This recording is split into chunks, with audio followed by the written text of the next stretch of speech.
പ്രഭാത ഭക്ഷണം മുതൽ മീൻകറിയിലെ താളിക്കൽ വരെ വെളിച്ചെണ്ണയില്ലാത്ത ഒരു അടുക്കളയെക്കുറിച്ച് നമുക്ക് ചിന്തിക്കാൻ പോലും ആകില്ലായിരുന്നു.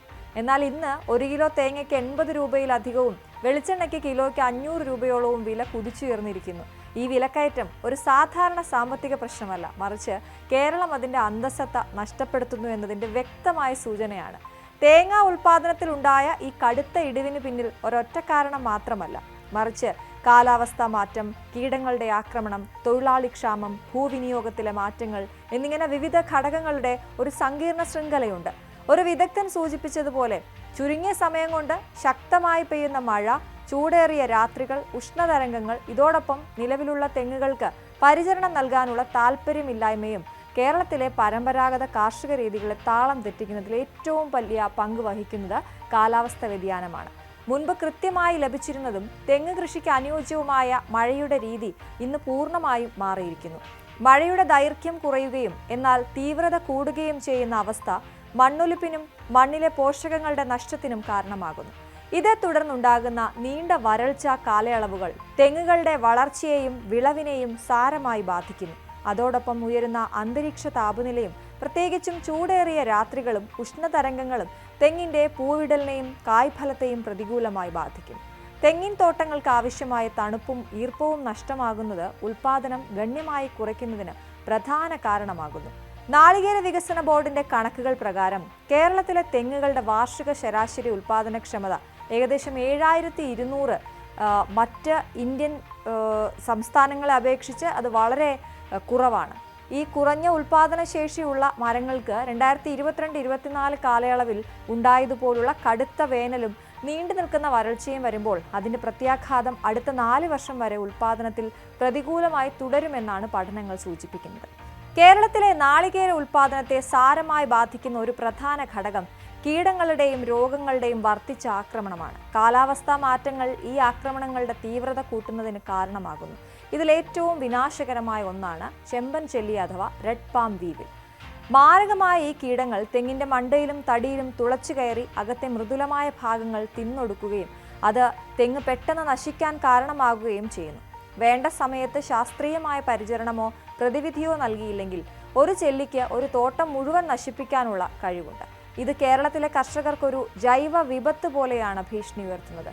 ചെമ്പൻ ചെല്ലിയെ കൂടാതെ കാറ്റുവീഴ്ച, കൂമ്പുചീയൽ തുടങ്ങിയ രോഗങ്ങളും വിളവിനെ നശിപ്പിക്കുന്നുണ്ട്. ഒരു വശത്ത് ഉൽപാദനക്ഷമത കുറഞ്ഞ പ്രായമായ തെങ്ങുകൾ ധാരാളമായി നിലനിൽക്കുകയും മറുവശത്ത് ഈ രോഗങ്ങളെയും കീടങ്ങളെയും നിയന്ത്രിക്കാൻ ശാസ്ത്രീയമായ പരിചരണക്കുറവും പ്രതിവിധികൾ കൃത്യമായി നടപ്പാക്കാത്തതും ഉണ്ടാകുന്നത് നാളികേര പ്രതിസന്ധിയുടെ ആഴം വർദ്ധിപ്പിക്കുന്നു. കേരളത്തിലെ നാളികേര പ്രതിസന്ധിയുടെ മനുഷ്യനിർമ്മിതമായ പ്രധാന കാരണങ്ങളാണ് വിദഗ്ധ തൊഴിലാളികളുടെ ക്ഷാമവും ഭൂവിനിയോഗത്തിലെ മാറ്റങ്ങളും.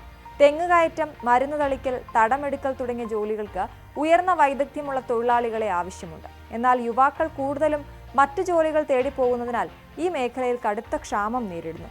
തൊഴിലാളികളുടെ ലഭ്യതക്കുറവ് കാരണം കൂലി കുത്തനെ ഉയരുന്നത് തെങ്ങ് കൃഷി ലാഭകരമല്ലാതാക്കുകയും കർഷകരെ പിന്നോട്ട് വലിക്കുകയും ചെയ്യുന്നു. ഈ തൊഴിലാളി ക്ഷാമം തന്നെയാണ് പല കർഷകരെയും തെങ്ങിൻ തോപ്പുകൾ വെട്ടിമാറ്റാൻ പ്രേരിപ്പിക്കുന്നത്. ഇതിനു പുറമെ സംസ്ഥാനത്ത് വർദ്ധിച്ചു വരുന്ന നഗരവൽക്കരണവും റിയൽ എസ്റ്റേറ്റ് കുതിപ്പും കാരണം ഫലഭൂയിഷ്ടമായ തെങ്ങിൻ തോപ്പുകൾ പോലും നികത്തി പ്ലോട്ടുകളും കെട്ടിടങ്ങളുമാക്കി മാറ്റുന്നു. കൃഷി ലാഭകരമല്ലാതാവുകയും മറ്റ് വരുമാന മാർഗങ്ങൾ ആകർഷകമാവുകയും ചെയ്യുമ്പോൾ കർഷകർ മറ്റ് വിളകളിലേക്കോ മാറാനോ അല്ലെങ്കിൽ കൃഷി പൂർണ്ണമായും ഉപേക്ഷിക്കാനോ നിർബന്ധിതരാകുന്നു. ഇത് കാർഷിക ഭൂമിയുടെ അളവിൽ വലിയ കുറവുണ്ടാക്കുകയും സ്വാഭാവികമായും തേങ്ങാ ഉൽപ്പാദനത്തെ ബാധിക്കുകയും ചെയ്യും. കേരളത്തിന്റെ ഹരിതാഭയ്ക്ക് ഈ മാറ്റം ഒരു വലിയ പോറലാണ് ഏൽപ്പിച്ചിരിക്കുന്നത്. തേങ്ങാ പ്രതിസന്ധി എന്നത് കേരളത്തിനൊരു സാമ്പത്തിക പ്രശ്നം മാത്രമല്ല, മറിച്ച് അതിൻ്റെ സ്വത്വത്തെയും ജീവിതശൈലിയെയും ബാധിക്കുന്ന ഒരു സാംസ്കാരിക പ്രതിസന്ധി കൂടിയാണ്. തേങ്ങ, തേങ്ങാപ്പാൽ, വെളിച്ചെണ്ണ എന്നിവ കേരളീയ പാചക സംസ്കാരത്തിന്റെ അടിസ്ഥാനമാണ്. വില കുത്തനെ ഉയരുന്നതോടെ സാധാരണ കുടുംബങ്ങളും ഹോട്ടലുകളും തേങ്ങയുടെ ഉപയോഗം വെട്ടിച്ചുരുക്കാൻ തുടങ്ങി. പല പരമ്പരാഗത വിഭവങ്ങളിലും തേങ്ങയുടെ അളവ് കുറയുകയോ പകരം വില കുറഞ്ഞതും ആരോഗ്യത്തിന് അത്ര ഗുണകരമല്ലാത്തതുമായ മറ്റെണ്ണകൾ ഉപയോഗിക്കുകയോ ചെയ്യുന്നു. ഇത് ദീർഘകാലാടിസ്ഥാനത്തിൽ പൊതുജനാരോഗ്യത്തെ പ്രതികൂലമായി ബാധിക്കാൻ സാധ്യതയുണ്ട്. കൂടാതെ വിവാഹങ്ങൾ, ഉത്സവങ്ങൾ തുടങ്ങിയ സാമൂഹിക ആഘോഷവേളകളിൽ തേങ്ങയ്ക്കുള്ള പ്രാധാന്യം കണക്കിലെടുക്കുമ്പോൾ ഉൽപാദനക്കുറവ് ഇത്തരം ചടങ്ങുകളെയും പരോക്ഷമായി ബാധിക്കുന്നുണ്ട്. നാളികേര ഉൽപ്പാദനത്തിൽ കർണാടകയും തമിഴ്നാടും ഒക്കെ മുൻനിരയിലേക്ക് കുതിക്കുമ്പോൾ കേരളം പിന്നോട്ട് പോയത് പ്രതിസന്ധിയുടെ തീവ്രത വിളിച്ചോതുന്നു. ഈ പ്രതിസന്ധി തുടരുകയാണെങ്കിൽ തെങ്ങിൻ തോപ്പുകൾ ഇല്ലാതാകുന്നത് കേരളത്തിന്റെ പ്രകൃതി സൗന്ദര്യത്തെയും അതുവഴി വിനോദസഞ്ചാര മേഖലയെയും സാരമായി ബാധിക്കുകയും കേരം തിങ്ങും കേരളനാട് എന്ന പൈതൃകം നഷ്ടപ്പെടുത്തുകയും ചെയ്യും. കേരളത്തിന്റെ കൽപ്പവൃക്ഷമായ നാളികേരത്തെയും അതിന്റെ പൈതൃകത്തെയും സംരക്ഷിക്കാൻ ഈ പ്രതിസന്ധിയിൽ നിന്ന് കരകയറാൻ സംയോജിതവും ദീർഘവീക്ഷണത്തോടെയുമുള്ള ശാസ്ത്രീയ പുനരുജ്ജീവന പദ്ധതികൾ അനിവാര്യമാണ്. ആദ്യമായി കാലാവസ്ഥാ പ്രതിരോധ ശേഷിയുള്ളതും അത്യുൽപാദന ശേഷിയുള്ളതുമായ മികച്ച ഇനം തെങ്ങിൻ തൈകൾ വികസിപ്പിക്കുകയും ഉൽപാദനക്ഷമത കുറഞ്ഞ മരങ്ങൾക്ക് പകരം അവ കർഷകർക്ക് വിതരണം ചെയ്യുകയും വേണം. ഇതിനൊപ്പം പരിസ്ഥിതി സൗഹൃദപരമായ ജലസേചന രീതികളും പ്രോത്സാഹിപ്പിക്കണം. ചുവന്ന ചെല്ലിയെ പോലെയുള്ള കീടങ്ങളെയും കാറ്റുവീഴ്ച പോലുള്ള രോഗങ്ങളെയും പ്രതിരോധിക്കാൻ ജൈവരാസ സംയോജിത മാർഗങ്ങൾ ഉപയോഗിച്ച് ശാസ്ത്രീയമായ കീടനിയന്ത്രണം നടപ്പിലാക്കണം. ഒപ്പം രോഗം ബാധിച്ച മരങ്ങൾ കൃത്യസമയത്ത് നീക്കം ചെയ്യാനുള്ള കൂട്ടായ പരിശ്രമവും ആവശ്യമാണ്. തൊഴിലാളി ക്ഷാമം മറികടക്കാൻ തെങ്ങുകയറ്റ യന്ത്രങ്ങൾ പോലുള്ള ആധുനിക സാങ്കേതിക വിദ്യകൾക്ക് കൂടുതൽ പ്രചാരം നൽകുകയും പരിശീലനങ്ങളിലൂടെ യുവാക്കളെ ആകർഷിക്കുന്നതിനായി മെച്ചപ്പെട്ട വേതന വ്യവസ്ഥകളും പരിശീലനവും ഉറപ്പാക്കുകയും വേണം. ഒപ്പം കാർഷിക ഭൂമി റിയൽ എസ്റ്റേറ്റ് ആവശ്യങ്ങൾക്കായി പരിവർത്തനം ചെയ്യുന്നത് നിയന്ത്രിക്കാൻ കർശനമായ ഭൂവിനിയോഗ നിയമങ്ങൾ നടപ്പിലാക്കണം. ഈ പ്രതിവിധികൾക്കൊപ്പം ഇടവിള കൃഷി പ്രോത്സാഹിപ്പിക്കുകയും മൂല്യവർദ്ധിത ഉൽപ്പന്നങ്ങളിലൂടെ കർഷകർക്ക് കൂടുതൽ വരുമാനം ഉറപ്പാക്കുകയും ചെയ്യുന്നത് ഈ മേഖലയെ വീണ്ടും ലാഭകരവും സുസ്ഥിരവുമാക്കാൻ സഹായിക്കും. തേങ്ങാ പ്രതിസന്ധി എന്നത് കേരളത്തിന്റെ സാമ്പത്തിക ഭദ്രതയെയും സാംസ്കാരിക അടിത്തറയും ചോദ്യം ചെയ്യുന്ന ഒരു ഗുരുതരമായ വിഷയമാണ്. ദൈവത്തിന്റെ സ്വന്തം നാട് എന്ന് ലോകം വാഴ്ത്തിയ കേരളം അതിന്റെ സവിശേഷതയായ പച്ചപ്പും കേരവൃക്ഷങ്ങളും നഷ്ടപ്പെടുമ്പോൾ നമ്മുടെ സ്വത്വം തന്നെ ചോദ്യം ചെയ്യപ്പെടും. ഇത് കേവലം സർക്കാരിന്റെ മാത്രം ഉത്തരവാദിത്തമല്ല, മറിച്ച് ഓരോ പൗരന്റെയും ഓരോ പറമ്പിന്റെയും ഓരോ അടുക്കളയുടെയും പ്രശ്നമാണ്.